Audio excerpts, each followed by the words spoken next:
Assalamualaikum warahmatullahi wabarakatuh.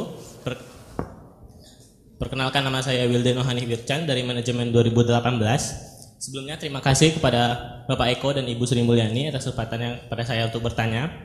Saya ingin menanyakan begini. Kita tahu bahwa masyarakat Indonesia itu senang akan hal yang instan, memikirkan dalam jangka pendek dan ingin satu hal yang cepat selesai. Nah, seperti kita tahu dalam hal manajemen aset ini, dalam valuasi ini, itu tuh kan butuh waktu yang lama. Kita tahu ada butuh periode yang lama agar hasilnya itu kita kelihatan. Nah, bagaimana upaya dari Kementerian Keuangan Republik Indonesia agar masyarakat Indonesia itu bisa mengerti dan paham bahwa apa yang kita lakukan sekarang ini suatu hal yang akan bermanfaat untuk masa depan. Jadi mereka itu seharusnya mengerti ini untuk mereka juga, bukan untuk negara. Terima kasih. Terima kasih.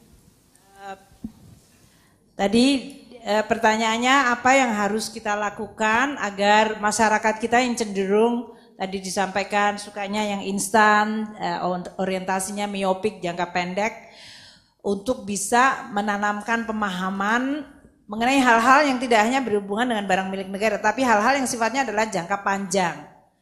Ya, menurut saya kalau kami dari Kementerian Keuangan kita coba untuk terus melakukan seperti kuliah sekarang ini pun, tadi dari pertanyaannya saya sudah merasakan bahwa di benak mahasiswa sekarang memahami, oh ternyata banyak aspek dimensi yang kami tidak tahu, yang tidak sifatnya instan, yang tidak hanya sekedar umpamanya mengurus keuangan negara itu belanja atau keuangan negara itu utang. Tapi Anda sekarang hari ini saja saya menggunakan 45 menit waktu saya bicara dengan Anda, dan saya harap sesudah ini Anda mengupload di Instagram, di Facebook, menceritakan tentang hari ini saya mendapatkan sesuatu gitu. Dan ternyata kekayaan negara atau yang disebut keuangan negara itu dimensinya luas. Dan bagaimana yang disebut evaluasi, even kalau kita mau melakukan pembenahan, itu enggak cuma butuh deklarasi saja, saya mau mengelola atau membenahi keuangan negara, Anda habis itu dibuat deklarasi di Monas selesai. Enggak, dikerjain satu-satu, dicari sampai tadi barangnya aja, sampai di mercusuar di pulau yang Sulawesi Tenggara, kami harus cari lagi. It takes a lot of real work. Dan real work itu seperti Pak Jokowi mengatakan, kalau Anda mengatakan Papua harus dibangun, saya bangun, saya tongkrongin. Bahkan tidak hanya sebagai presiden, saya seperti Pimpro, setiap bulan datengin sendiri. It takes that kind of effort. Jadi saya tentu berharap bahwa UGM sebagai salah satu pusat intelektual di Indonesia, Anda bisa terus membuka yang disebut persepsi, perspektif, dan orientasi dari masyarakat Indonesia. Persepsi mengenai bahwa tidak ada hal-hal yang sifatnya dangkal, tidak hanya hal-hal yang sifatnya instan, tapi banyak hal yang sifatnya struktural, fundamental.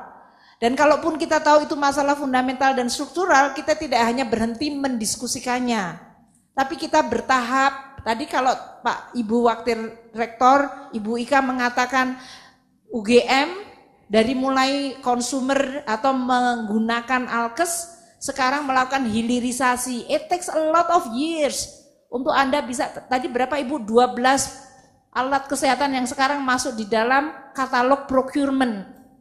Itu tidak hanya dengan mengatakan, oh kita cinta produksi Indonesia, Anda harus melakukan penelitian, pembangunan, dan itu sepi eng pamrih, rame eng gawe.